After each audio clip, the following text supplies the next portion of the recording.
Et ma question, donc ce soir, c'était jusqu'où va l'amour de Dieu? Il va plus loin que tu ne penses. Il va plus loin que tu n'imagines. Parce que nous, on est dans notre imagination, on pense à une sorte d'amour, l'amour de Dieu, mais celui-là même que nous pensons, il est trop petit par rapport au vrai amour, enfin ce que Dieu est en tant que personne. La Bible dit que Dieu est amour. Dieu est amour, n'est-ce pas? Il est plein d'autres choses, mais Dieu est amour. Fondamentalement, il est cet amour-là. Et notre langue française, qui est si belle, se trouve bien pauvre quand il faut décrire l'amour de Dieu, face à cet infini de l'amour de Dieu qui est là. Notre monde, c'est la faute à Ève. Et Adam aussi, bien sûr, mais c'est comme elle qui a commencé, n'est-ce pas? On ne lui rejette pas la pierre. Mais notre monde, il est enfermé dans ce non-amour. Il est enfermé dans le rejet, n'est-ce pas? À partir du moment où elle a fait quelque chose qu'il ne fallait pas, le mal est entré dans ce monde et l'amour a été déformé, l'amour a été abîmé, et le péché est venu s'installer et c'est lui qui règne en maître dans ce monde. Donc tout amour qui est là dans ce monde n'est qu'un pâle reflet finalement de l'amour de l'amour divin. Suivant la famille où vous êtes né, vous pouvez être marqué par plus ou moins de cette prison qu'est le rejet. N'est-ce pas? On est jeté dans ce monde, et dans ce monde, eh bien, c'est comme une prison qui a les lettres écrites en gros au-dessus de sa porte, le rejet. N'est-ce pas? On peut être marqué dès l'enfance. Peut-être vous étiez un enfant non désiré. Quel mot terrible, hein, ça, parce que ça marque à vie. Ça marque à vie, et cette prison du rejet, elle enferme, elle donne des mauvais comportements après. Elle donne des déviances pour certains, elle donne une soif infinie de plaisir de ce monde, et on n'en a jamais assez. Je dis le on, c'est en général. On sait les dégâts que ça peut faire quand il n'y a pas un équilibre ou l'affection qu'un enfant serait en droit même de recevoir. Et on est comme enfermé dans ce monde-là. Et puis ma question, j'y reviens, c'est jusqu'où va l'amour de Dieu? Est-ce qu'il s'arrête à la porte du rejet en disant « je rentre pas là, je suis trop pur ». Non, mais l'amour de Dieu est venu. Dieu a tellement aimé le monde qu'il est venu passer outre cette porte de prison et voulant rejoindre la porte de notre cœur. Dans Romains 5, versets 6 à 10, nous lisons donc Épître aux Romains, chapitre 5, versets 6 à 10. « Car lorsque nous étions encore sans force, Christ, au temps marqué, est mort pour des impies. À peine mourrait-on pour un juste. Quelqu'un peut-être aurait le courage de mourir pour un homme qui est bon. Mais en ceci, écoutons bien, Dieu prouve son amour envers nous. Lorsque nous étions encore pécheurs, Christ est mort pour nous. » Donc il a passé la porte de la prison dans laquelle on était enfermé. Christ est mort pour nous, à bien plus forte raison, maintenant que nous sommes justifiés par son sang, serons-nous sauvés par lui de la colère. La colère, c'est la colère de Dieu face au péché et contre toute injustice. Car si, lorsque nous étions ennemis, nous avons été réconciliés avec Dieu par la mort de son Fils, à bien plus forte raison, étant réconciliés, serons-nous sauvés par sa vie. Alors on va expliquer un petit peu tout ça, et pendant ce temps-là, je vous invite à percevoir l'amour de Dieu extérieurement et intérieurement. Parce que l'amour de Dieu peut être perçu, et pas qu'un petit peu, mais très très fortement, au-delà même de ce qu'on peut penser ou imaginer. Qui Dieu aime? Qui Dieu aime? On pourrait dire, il aime ceux qui vont à l'église, pour faire court. Hein. Il aime ceux qui sont là tous les dimanches. Il aime, etc. Vous voyez, on aurait peut-être une image faussée comme ça de l'amour de Dieu. Mais regardons les Écritures, ce qu'elles nous disent par rapport à cet amour. Dans Romains 5, 6, on vient de le lire. « Car lorsque nous étions sans force, Christ, au temps marqué, est mort pour des impies. Dieu aime ceux qui se sentent faibles. » C'est ça que nous dit ce verset. Lorsque nous étions sans force pour nous sauver nous-mêmes, sans force pour plaire à Dieu, sans capacité, Christ, là, il vient, il dit, bouge pas. Tout ce que tu vas tenter faire, ce sera à côté de la plaque. Moi, je viens là en force, avec l'amour de ma force, pour te rejoindre. Et c'est pas beau, ça? C'est merveilleux. Alors que nous étions sans force, Christ nous rejoint. Et Dieu aime à quelque part les sans force qui disent, oui, Dieu, j'ai besoin de toi. Christ, j'ai besoin de toi. Ceux qui se sentent faibles, il y en a peut-être ce soir. Ceux qui se sentent insignifiants, poussière, n'est-ce pas, petite poussière comme ça dans l'univers. Et il faut quand même regarder ce monde qui nous entoure, cet univers extraordinaire. Chaque année, ou presque chaque année, les limites de l'univers sont repoussées. Les scientifiques nous disent « Ah non, non, c'est la taille de l'univers, c'est pas ça, on s'est trompé, c'est un peu plus loin. » Oui, chaque fois, les scientifiques pensent « Ah oui, c'est bon, on a réussi à mesurer l'univers. » Et puis il y en a un qui arrive derrière, il dit « Non, non, on a réussi à mesurer un petit peu plus loin. » Cet univers, il est à la taille finalement peut-être de quoi par rapport à nous? C'est énorme, n'est-ce pas? On est poussière, on est un petit atome minuscule, et puis tout est immense là. Eh bien, Dieu nous a considérés, nous, les sans force et les insignifiants, pour nous rejoindre au travers de Jésus. C'est pas de l'amour, ça, n'est-ce pas? C'est déjà pas mal comme amour, mais ça s'arrête pas là. Dans Ésaïe 41:10, je crois même que ça a été lu tout à l'heure, ne crains rien. Donc ceux qui ont dans la peur là, ne crains rien, je suis avec toi. Dieu connaît nos limitations. Ne promène pas des regards inquiets. Oh là là, n'est-ce pas, l'humanité, on en promène des regards inquiets. N'est-ce pas? Ne promène pas des regards inquiets, car je suis ton Dieu, je te fortifie, je viens à ton secours, je te soutiens de ma droite triomphante. Peut-être vous pensez des fois, oh Seigneur, je t'offre pas grand-chose, hein. J'ai pas tellement de force pour te servir, j'ai pas tellement de ceci, cela. Puis on regarde à nos faiblesses, mais c'est exactement les candidats que Dieu cherche. Dans Ésaïe 41:10, ceux qui ont des peurs, ceux qui ont des regards inquiets, ceux qui ont besoin de secours, ceux qui ont besoin de soutien, on est les candidats à cet amour-là, n'est-ce pas? Amen. Moi, j'en suis en tout cas. Je me reconnais là-dedans. À le lire peut-être tous les jours. Enfin, en ce moment, j'ai d'autres versets qui me prennent, mais il y a eu des périodes, c'était ça. Dieu prouve son amour pour toi, pour nous, alors que nous sommes sans force, incapables de nous sauver nous-mêmes. Je me souviens d'un homme, témoignage authentique, il était dévasté par une maladie incurable. Ça l'a accablé, non seulement quand il a appris le diagnostic des médecins. Et puis il dit ceci, alors que je n'avais plus de force ni d'espoir, j'ai crié à Dieu. N'est-ce pas? Plus aucun espoir, finalement le regard se tourne vers le ciel. J'ai crié à Dieu, il m'a fortifié de sa paix. Et mes relations avec ma famille ont été restaurées. N'est-ce pas? On peut crier à Dieu. Tu peux crier à Dieu. N'est-ce pas? Quand tout va bien, on n'a peut-être pas envie de crier à Dieu, mais on peut crier à Dieu. Dieu, aide-moi. Et le plus beau témoignage du Saint-Esprit, peut-être, au-delà d'une guérison demandée, c'est cette paix extraordinaire qui fait que Dieu est là, je suis solide, je suis inébranlable et je te rejoins par mon amour. Amen. Et ça, c'est mon point numéro 1. J'en ai encore 10. Et je n'ai pas tout trouvé dans la Bible. Je ne sais pas si je les ferai les 11, mais en tout cas, là, ceux qui se sentent faibles et insignifiants ce soir, recevez cela, ou pour demain, parce que peut-être ça sera demain. Qu'est-ce qu'on voit dans Éphésiens 2, verset 4? On est toujours dans cette idée que Dieu prouve son amour envers nous. L'amour a besoin de preuves. N'est-ce pas? Si tu dis à ta femme ou ton homme ou à quelqu'un « je t'aime », voilà, c'est bien déjà, c'est un bon début. Mais il faut prouver quelque part. Et bien justement, Éphésiens 2, versets 4 à 6, il est dit « Mais Dieu, comment est Dieu? Il est riche en miséricorde. » Il y a une richesse de miséricorde, de tendresse et de bonté en lui. À cause du grand amour dont il nous a aimés, dont tout à l'heure je parlais des relations humaines, il y a de l'amour qui est là, etc.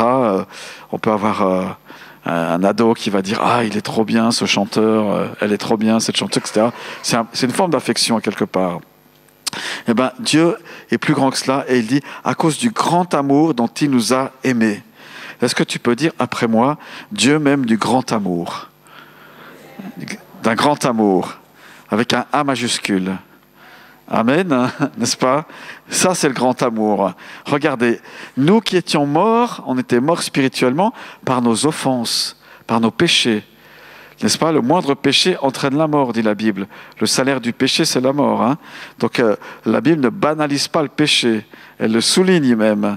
À cause du grand amour, dont il nous a aimés, nous qui étions morts par nos offenses, il nous a rendus à la vie avec Christ. C'est par grâce que vous êtes sauvés. Il nous a ressuscités, ça c'est de l'amour, ensemble. et même nous a fait asseoir ensemble dans les lieux célestes en Jésus-Christ. Amen. Hein? Si on fait une coupe transversale du monde spirituel, vous voyez, coupe transversale, on coupe comme ça, qu'est-ce qu'on voit? Voilà, là, les frères et sœurs de la paroisse d'Aunay sont ensemble, physiquement. On monte jusqu'à la présence personnelle de Jésus. Qu'est-ce qu'on voit? On nous voit aussi assis ensemble avec lui dans les lieux célestes. C'est impressionnant, hein? C'est l'amour de Dieu. C'est inconcevable humainement parlant, mais c'est en esprit, on est assis avec Christ, et ça c'est l'amour de Dieu, n'est-ce pas? C'est merveilleux, il nous a honorés, alors que c'est à nous de l'honorer, mais c'est lui qui nous a placés en avant. 1 Pierre 3, 18, Christ aussi a souffert une fois pour les péchés, lui juste pour des injustes, afin de nous amener à Dieu, ayant été mis à mort quant à la chair, mais rendu vivant quant à l'esprit. Alors si Dieu nous aime, il l'a prouvé sur la croix. C'était sympa, tout à l'heure, on avait deux croix, une là et une là, et puis on a deux Jésus, enfin, représentation de Jésus, un là et un là. Pour vraiment nous rappeler comment Dieu nous aime. N'est-ce pas? Christ a souffert, il est mort sur cette croix, il a agonisé avant cela, il a été torturé au préalable. Pourquoi? Par amour. Et il n'a pas lâché, hein. Il n'a pas dit au bout d'une heure sur la croix, bon c'est bon, j'ai fait le job, je m'en vais. Non, il est allé jusqu'à la mort, et ça c'est vraiment la plus belle preuve d'amour. Jésus a dit, il n'y a pas de plus grand amour que de donner sa vie pour ses amis. N'est-ce pas? Il n'y a pas de plus grand amour, c'est le sommet, et lui l'a fait, il l'a accompli pour toi et pour moi. Malgré nos iniquités, vous avez peut-être lu cette histoire de Nicky Cruz, vous l'avez peut-être vu. En vrai, il était venu à Genève il y a des années en arrière, à Palexpo. Un ancien membre de gang raconte « Dieu m'a arraché d'une vie de violence. Il m'a pardonné, il m'a donné une nouvelle famille dans l'église. » N'est-ce pas? Lui, chef de gang. J'étais il y a quelques jours en arrière dans une église. Il priait pour une personne qui allait déménager comme ça, qui allait quitter l'église. Et puis ceux qui voulaient, ils pouvaient témoigner en faveur de cette personne-là qui partait. Puis il y a un gars que j'avais déjà repéré, un gars qui fait au moins 2 mètres comme ça, grosse baraque et tout, il arrive devant, vous imaginez, hein, le videur de boîte, enfin le bodybuilder, là. Il arrive là, il prend le micro, et il avait une voix toute gentille, toute aimable, donc vraiment on se dit tiens, ça colle pas avec le personnage, mais en fait il a dit, vous voyez, cette personne-là et moi, avant, on allait dans les boîtes de nuit tous les soirs ensemble, on était des violents, lui et moi. Et cette personne-là est devenue chef d'un secteur de l'église, là, et moi j'ai aussi un autre secteur maintenant. Et on se voit toujours. Et Dieu nous a pris comme ça. Il nous a montré son amour. C'était tellement beau. Puis il y avait toute l'église qui pleurait. Je dis, mais dis donc, ils s'aiment vraiment dans cette église, c'est impressionnant. Quand il y a un qui part, ils pleurent tous. Témoignage de la miséricorde de Dieu qui vient nous rejoindre là où on était. Et ce soir encore, il vient nous rejoindre. Tu n'es peut-être pas chef de gang ou ancien chef de gang, quoique, je ne sais pas, hein, mais ce que vous avez fait exactement. Mais Dieu sait, et là, il est venu tendre la main, même s'il y avait ça. Il est venu nous prendre, et des fois un peu vigoureusement, comme l'apôtre Paul, il fallait le faire. Donc c'est Éphésiens chapitre 2, Dieu aime les pécheurs et les impies, c'est-à-dire ceux qui ne l'aiment pas, Dieu les aime quand même. Amen, hein? Voilà, je pourrais m'arrêter là. Mais non, j'ai encore 9 points. Suivez-moi. Je ne sais pas si je les ferai tous. Enfin, je ne sais pas si vous avez envie de l'amour de Dieu. Je peux les faire tous. Hein. Dieu aime, ça me plaît, ceux qui se sentent coupables. Il y en a peut-être ce soir. 1 Timothée 1,15. C'est une parole certaine. 1 Timothée 1,15. Et entièrement digne d'être reçue que Jésus-Christ est venu dans le monde. Pourquoi il est venu? Pour sauver les pécheurs et sentiment de culpabilité de l'apôtre, dont je suis le premier. Paul, il dit, moi je suis le premier pécheur. Donc on perçoit qu'il y a un sentiment de culpabilité là derrière, hein, dans ce qu'il écrit. Il est en train de réfléchir, il dit quand même, ce que j'ai fait. Pour sauver les pécheurs, dont je suis moi le premier. Et moi je crois que quand on a un sentiment de culpabilité, c'est pas que ça attire l'amour de Dieu. N'est-ce pas? Parce que parfois on se ferme à cet amour de Dieu-là. Mais Dieu, il y a comme une compassion chez lui par rapport à ça. Parce que, comme dit la Bible, il se souvient que nous sommes poussière. n'est-ce pas? Il se souvient qu'on est des êtres humains. Jésus a partagé notre humanité. Et là, ils sont enfermés dans un sentiment, quelque chose qui les prive de mon amour. Et ben, je les aime quand même. Je vais leur prouver et je donne Jésus pour cela. Un jour, j'ai reçu une confession d'une personne qui n'est pas là ce soir et que j'ai plus vue depuis des années, malheureusement. C'était une maman qui avait abandonné ses enfants. Et voici ce qu'elle avait écrit. « J'ai cru que Dieu ne pourrait jamais me pardonner. » N'est-ce pas? Quand on est enfermé dans la culpabilité, on se dit, mais il y a quelque chose qui nous dit, mais c'est pas possible d'être pardonné avec ce que j'ai fait. Il m'a montré son amour et il m'a donné une seconde chance. Il n'y a que l'amour de Dieu qui peut nous faire passer la culpabilité de ce qu'on a fait ou pas fait, hein, du reste, là, et qui pourrait nous accuser. N'est-ce pas? Cet amour de Dieu est si fort qu'il nous fait effacer nos fautes. La Bible dit, hein, je ne me souviendrai plus de leurs péchés. Et c'est Dieu qui parle. Je ne me souviendrai plus, c'est la nouvelle alliance en Jésus, je ne me souviendrai plus de leurs péchés. Amen. Alors on veut mettre ça dehors, cette culpabilité, et faire rien d'autre qu'accueillir cet amour divin qui nous aime tellement. Ça, c'était mon point 3. Point 4, Dieu aime ses ennemis. On aime ça peut-être. Hein, on voit Jésus qui aime ses ennemis. Dieu aime ses ennemis. Colossiens 1,20. Tiens, est-ce que quelqu'un peut lire au micro pour moi Colossiens 1, 20 et 21. Merci. Qui peut le lire? Il vient devant. Allez-y, bousculez-vous pour lire la parole de Dieu. Elle est vivante, efficace. Je l'ai même là. Donc, qui veut venir devant de sa belle voix? Merci, Marie-Claude. Donc, c'est... T'arrives.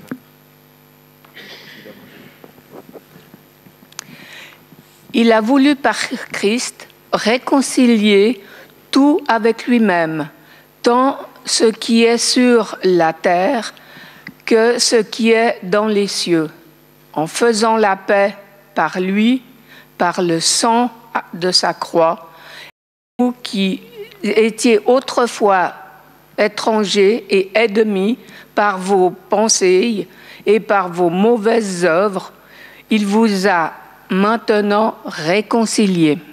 Merci beaucoup. Bien le sang de Jésus, tu vois, le sang de la croix. Amen. Hein? Et il nous a réconciliés avec lui-même. Ça, c'est l'amour aussi. Nous, définition, nous étions étrangers et ennemis. Étrangers et ennemis. Imaginez que vous êtes dans un pays, que vous êtes, par exemple, je sais pas, le seul blanc, le seul Suisse, là. Vous êtes tout seul, et puis il y a plein de gens là, ils vont vous prendre comme un étranger et peut-être comme un ennemi. Vous êtes une menace. Ben, Dieu n'a pas regardé à ça. Un jour, je me suis retrouvé comme ça dans un bus. Je me suis dit, oula, si la colère explose, c'est fini pour moi. J'ai vraiment pensé ça, vu les personnes qui étaient là dans ce bus. Mais voilà, Dieu ne nous a pas considérés étrangers aux choses de Dieu, bien que nous l'étions, et ennemis par nos pensées. Et parfois, on est encore bien trop souvent ennemis de Dieu par nos pensées. Mais là, il est venu nous rejoindre par son amour. Exemple, j'ai rencontré une jeune femme il n'y a pas très longtemps. Voici ce qu'elle m'a dit. Elle était militante, n'est-ce pas, dans l'ultra-gauche. Vous savez ce que c'est, l'ultra-gauche politique? Là, tout à gauche, là, à gauche, la gauche. Ceux qui militent pour le féminisme à fond, ceux qui, voilà, tout ça, elle était là-dedans. Et elle était athée, en plus. Donc, voilà, loin de Dieu et loin des pensées de Dieu, n'est-ce pas, cette jeune femme, je ne sais pas, 23 ans peut-être. Et voici ce qu'elle a écrit, ce qu'elle a dit. « Quand j'ai enfin ouvert la Bible, j'ai découvert un amour que je combattais depuis toujours. » Donc elle s'est rendue compte à la lecture de la Bible que quelque chose n'allait pas et Dieu l'a rejointe par l'amour de Dieu. C'est extraordinaire, hein, n'est-ce pas? Elle a dit, quand elle est rentrée dans l'église aussi, pas seulement la Bible, elle est rentrée dans l'église les premières fois, tout ce que disait le pasteur ou le prédicateur, dans ses pensées, c'était la bataille pour dire carrément le contraire à chaque fois. N'est-ce pas? Ceux qui sont dans un militantisme, il y a du monde spirituellement là des fois, hein, eh ben, elle a découvert cet amour de Dieu au travers de la Bible, et après, elle a dit, mais je dois abdiquer dans mes pensées, je dois fléchir le genou dans mes pensées. Je l'ai rencontrée au mois d'octobre. Et c'est ce qu'elle a fait. Et ces batailles ont cessé, se sont apaisées dans sa tête. Dans les batailles. Et ça, c'est l'amour de Dieu qui fait ça. Tu n'as plus besoin de te battre pour des droits, pour n'importe quoi, pour obtenir justice, etc. Laisse Dieu faire et son amour va combattre pour toi. Amen. Je crois qu'il y a un verset qui dit « L'amour est plus fort que la mort ». Il y a quelque chose comme ça? Ouais. Aussi fort? Ah bon, d'accord. Bon, en tout cas, il est fort. N'est-ce pas? L'amour de Dieu. Ça, c'était mon point 4. Dieu aime ses ennemis. Et sur la croix, Jésus l'a prouvé. Père, pardonne-leur. Ils ne savent pas ce qu'ils font. Et il n'y avait que des ennemis autour de lui. Dieu aime ceux qui se sentent loin de lui. Est-ce qu'il y en a ce soir qui se sentent loin de Dieu? Regardez Éphésiens chapitre 2, versets 13 à 15. Mais maintenant, en Jésus-Christ, vous qui étiez jadis, donc il y a longtemps, éloignés, vous avez été rapprochés par le sang de Christ. Car il est notre paix, lui qui des deux n'en a fait qu'un, et qui a renversé le mur de séparation, l'inimitié. Il y avait un mur entre deux peuples, peuple juif, élu d'un côté, et le reste du monde, n'est-ce pas? Il y avait un mur de séparation. Qu'a fait Jésus par la puissance de son sang? Et à la croix, il a renversé ce mur, au point que juifs et pas juifs peuvent être ensemble à prendre le repas du Seigneur et à célébrer l'amour de Jésus. Et on a besoin de le voir dans nos églises, on a besoin de le voir dans le monde entier, qu'on peut se serrer la main et ne plus s'en vouloir s'il y avait de l'inimitié. L'inimitié a été renversée, n'est-ce pas? Gloire à Dieu, hein? Et les Juifs en Christ nous tendent la main et on tend la main aux Juifs en Christ. Dieu ne nous abandonne jamais, même quand nous pensons qu'il est loin. Et là, il n'y a pas de pensée d'abandon dans la pensée de Christ. Il y a longtemps, au groupe de jeunes, je me suis souvenu de plusieurs témoignages en préparant ce message. Un jeune homme qui était tombé dans la drogue témoignait « Je croyais que Dieu m'avait oublié, mais son amour m'a ramené à la vie. » Je croyais que Dieu m'avait oublié. Des fois, quand on est dans cette prison du rejet, là, voilà, on est désespéré. Alors certains, lui, il prenait les drogues, voilà. Mais cet amour l'a comblé, cet amour de Dieu. Il est si pratique, tellement intense aussi. Il y a une femme, une religieuse, qui écrivait dans ces textes. Elle a dit, je suis amoureux de Jésus. Amoureux de Jésus. Et il n'y a plus que lui qui compte. Elle avait trouvé Jésus. Et elle était comblée au point de sentir son amour comme un homme. Bizarre, hein, ce que je dis. Mais Dieu est esprit, mais Jésus venait si proche d'elle qu'elle sentait cet amour comme... voilà, elle était comblée en tant que femme. Point 6. Dieu aime même les voleurs. Il y en a des voleurs parmi nous? Ne levez pas la main, quoique. Mais Dieu aime même les voleurs. J'ai volé. Dieu m'a aimé, même en tant que voleur. Luc 23, verset 39. L'un des malfaiteurs crucifiés l'injuriait, disant « N'es-tu pas le Christ? Sauve-toi toi-même et sauve-nous. » Mais l'autre le reprenait et disait « Ne crains-tu pas Dieu, toi qui subis la même condamnation? Pour nous, c'est justice, car nous recevons ce qu'ont mérité nos crimes. Mais celui-ci n'a rien fait de mal. » Et il dit à Jésus, « Souviens-toi de moi, quand tu viendras dans ton règne. » Jésus lui répondit, « T'es un sale voleur, tu mérites rien. » Non? Mais oui, c'est dans ma Bible, non. Si c'était moi qui avais écrit la Bible. Hein. Aïe, aïe, aïe, qu'est-ce que j'aurais mis? Jésus lui répondit, « Je te le dis, preuve d'amour. En vérité, aujourd'hui, tu seras avec moi dans le paradis. » Aujourd'hui même, quelques heures là, tu es tout proche, on va aller ensemble. J'espère que l'autre a entendu, le troisième larron là. J'espère que l'autre a entendu, peut-être qu'il a changé, on ne sait pas, hein, tout cela. Mais même un voleur sur la croix, condamné à mort, Jésus l'a aimé jusqu'au bout. On a rencontré un homme avec Anne, mon épouse. Je vous raconte plein de petites histoires ce soir. Hein. Donc c'est vrai, hein, on a rencontré un homme qui avait été arrêté pour vol. Et il était sorti de prison. Dans sa prison, il a découvert l'amour de Dieu. Grâce à un aumônier, un pasteur aumônier, qui lui a remis une Bible. Et il découvre l'amour de Dieu à travers une Bible qui lui a été donnée par le pasteur Simon. Et chose incroyable, lorsqu'on a fait sa rencontre, que faisait cet ancien voleur? C'était lui qui faisait passer le panier. C'est pas l'amour de Dieu, ça. C'est l'amour de Dieu. Hein. Je le revois encore là. Il était tout joyeux. Il tend le panier aux membres de l'église comme ça. Voilà. Et le pasteur lui a fait confiance. Un ancien voleur. Oui, mais justement, tout est dans le mot ancien.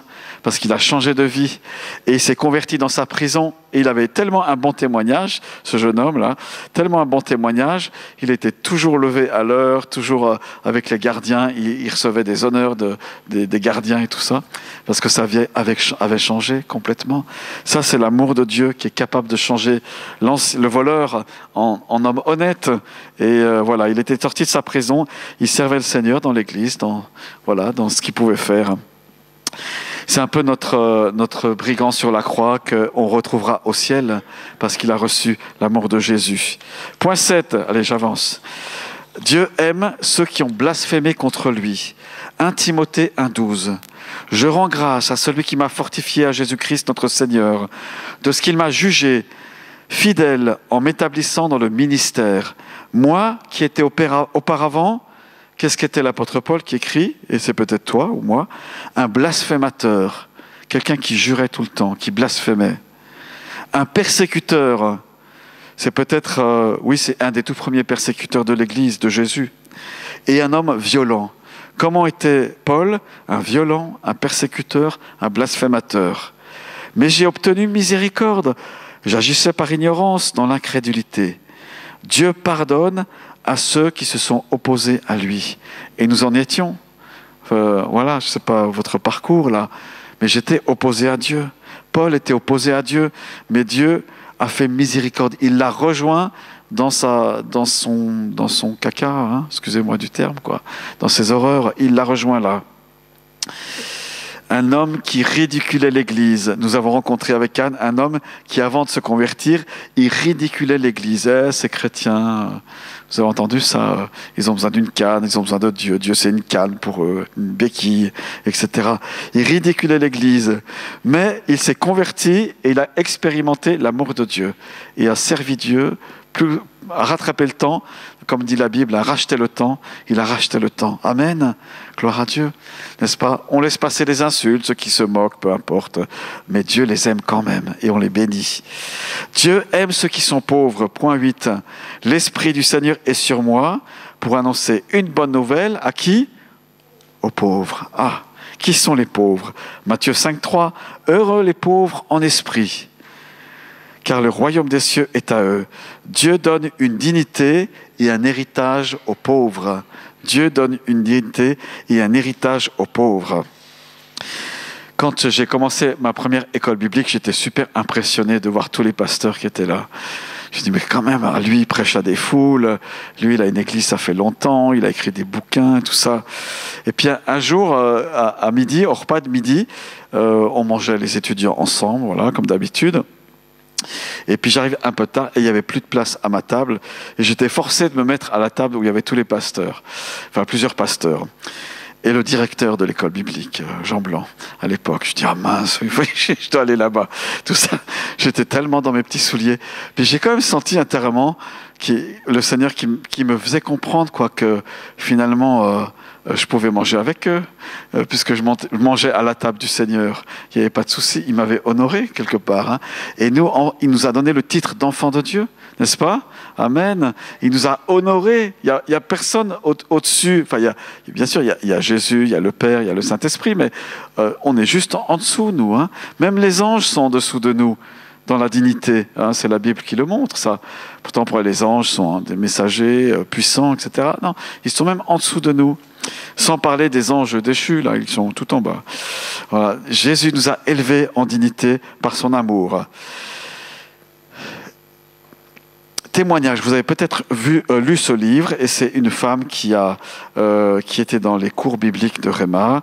Une femme vivant dans la rue, elle était SDF, trouve un refuge dans une église où elle entend parler de l'amour de Dieu. Elle a tellement entendu parler de l'amour de Dieu qu'elle a épousé le pasteur à Lausanne, côté de Lausanne, dans une église. Elle était dans la rue, Jésus l'a rejoint comme ça. Elle a écrit un livre magnifique où elle donne son témoignage, comment Jésus l'a rejointe, et c'est un beau témoignage. Et je connais son mari de pasteur, et elle aussi. Elle était dans mes cours à Réma. Dieu aime les gens pauvres, démunis, et il les rejoint. Et on peut être riche et démuni, bien sûr, spirituellement. Dieu aime ceux qui ont fauté moralement. Jean 8, verset 3. « Femme, où sont ceux qui t'accusaient? Personne ne t'a condamné ?» Elle répondit « Non, Seigneur. » Et Jésus lui dit « Moi non plus, je ne te condamne pas. Va et ne pêche plus. » Et dans ce « je ne te condamne pas », il y a tout l'amour de Jésus. Amen. Dieu aime ceux qui portent de lourds fardeaux. Matthieu 11, 28. J'avance. Et mon point 11. Dieu aime ceux qui sont malades. Ah, tiens, mais je croyais que Dieu avait rejeté les malades, qu'il envoyait des maladies. Pas du tout. Ésaïe 53, verset 5. Il était blessé pour nos péchés, brisé pour nos iniquités. Le châtiment qui nous donne la paix est tombé sur lui, et c'est par ses meurtrissures que nous sommes guéris. Dieu offre sa guérison et sa présence dans la maladie. Vous avez peut-être fait cette expérience déjà, quand on n'est pas bien, il y a comme peut-être une perception de l'amour de Dieu plus forte, ou je sais pas, on est plus sensible, ou je sais pas. Il y a quelque chose qui... Alors, on peut dire « Seigneur, arrête cette maladie, j'en peux plus ». Mais si on se calme, il y a quelque chose de spécial qui est là. J'ai rencontré un homme qui a été guéri du cancer par Jésus. Et il m'a dit, je sais que c'est Dieu qui m'a porté à travers cette épreuve. Donc Dieu était dans la maladie et il l'a guéri miraculeusement. Alléluia, hein? Dans une église, à Plan-les-Ouates, si jamais. C'est pas à Pétaouchnok, très loin. Non, Jésus était là, dans cette église, à Plan-les-Ouates, et dans cette épreuve. Maintenant, pratique. Ok, ça c'était un peu peut-être la théorie comme ça. On sait que Dieu nous aime. Blasphémateur, accusateur, loin, proche, etc. Dieu nous aime. Qu'est-ce qui fait que parfois cet amour, il est un peu loin de nous? On a l'impression qu'il est un peu loin de nous. La Bible dit, l'amour de Dieu est répandu dans nos cœurs par le Saint-Esprit. Donc, l'amour de Dieu, il est où? Si tu es à Jésus, il est en toi, dans ton cœur. D'accord? Il est là. Et puis des fois, à l'extérieur, on ne sent pas le truc, quoi. Et les circonstances nous disent le contraire des fois. Qu'est-ce qui fait que ça bloque? Vous savez quoi? C'est notre âme. Notre esprit est toujours bien disposé, dit la Bible. L'esprit est bien disposé. C'est notre cœur, il est bien disposé, il aime Jésus et tout ça. Mais notre âme, et parfois le corps s'y met un peu, la chair, elle s'oppose toujours à Dieu, mais notre âme, comme ça, elle n'est pas bien disposée des fois, elle se replie sur elle-même, elle se renferme dans ses mauvaises habitudes, dans des trucs un peu dépressifs, etc. Puis elle regarde ce qui ne va pas. Ça, c'est notre âme. Mais il y a une partie de notre âme qui s'appelle la volonté. Ça te dit quelque chose, la volonté. C'est toi qui peux dire oui ou non. Et quand tu dis non à Dieu ou à l'amour de Dieu, tu restes privé, puis tu es alimenté par tes propres pensées. Mais quand tu dis oui à Dieu, c'est comme si tu ouvres une vanne du côté des choses spirituelles de Dieu, à l'amour de Dieu qui est dans ton cœur, à la présence de Jésus qui est là ce soir, et puis tu dis, ah tiens, la présence de Dieu, elle est là, mais mon âme, Psaume 43, pourquoi t'as battu mon âme et gémis-tu? T'as pas tourné la vanne du bon côté, il faut que tu la tournes de l'autre côté pour que la source coule de ton esprit, la présence de Jésus, et elle déborde sur ta vie, elle déborde sur tes collègues, sur ta famille, tu aimes même tes ennemis si t'en as, etc., etc. Alors, de quel côté tu tournes la vanne ce soir? Tu dis, je suis bien au milieu comme ça. Non, c'est ou bien. Il n'y a que deux positions dans la vanne. Soit du côté des choses terrestres, un peu gnangnan, quoi, je ne sais pas comment dire ça, un peu bof. Soit du côté des choses de Dieu. Et il y a l'amour de Dieu comme un fleuve qui coule, qui coule de ton cœur, parce que la Bible dit que les fleuves d'eau vive coulent de notre cœur, notre sein, et puis ça déborde sur les autres. Et pourquoi toi, tu es joyeux alors que ce monde va si mal? je te montre la source où je peux aller boire. Tu peux dire ça, hein, n'est-ce pas? Tu mets un peu de mystère, comme ça les gens ils posent des questions. Ah, mais j'ai trouvé quelque chose, puis en plus c'est gratuit. Ah, c'est quoi? T'as gagné au loto? Non. Voilà, t'es amoureux? Oui, mais pas... oui. On peut inviter les gens parce que cette source, elle est pour eux. Elle est pour nous, mais aussi elle est pour eux, comme je partageais dimanche passé. Alors ce soir, moi je vous invite à tourner la vanne du bon côté. N'est-ce pas? J'ai lu plein de versets sur cet amour de Dieu. Dieu qui nous rejoint à travers Jésus, qui nous tend la main, qui nous dit je t'aime d'un amour éternel. Et c'est un amour dont le monde a besoin, dont tu as besoin, qui est tellement profond et infini. Et on peut s'en délecter à chaque instant de la présence de Jésus. Quand il y a quelqu'un qui veut vous vexer, vous agacer, Seigneur, merci parce que tu m'aimes. Je bénis cette personne. Ton amour est plus fort que cette personne. C'est toi qui as le dernier mot, etc., etc. Dans vos circonstances de vie. Seigneur, tu as prouvé ton amour envers nous, lorsque nous étions encore des pécheurs, Christ est mort pour nous. Merci Seigneur pour ton amour prouvé, Seigneur, qui est vrai, qui est authentique, qui est puissant. Permets-nous, Seigneur, de tourner nos cœurs, nos âmes dans ta présence encore davantage, de vivre cet amour, de ne plus le switcher sur le mauvais côté, Seigneur, de notre vie, mais du bon côté, qui est ton côté à toi. Merci Seigneur, merci Jésus, merci Seigneur. Amen.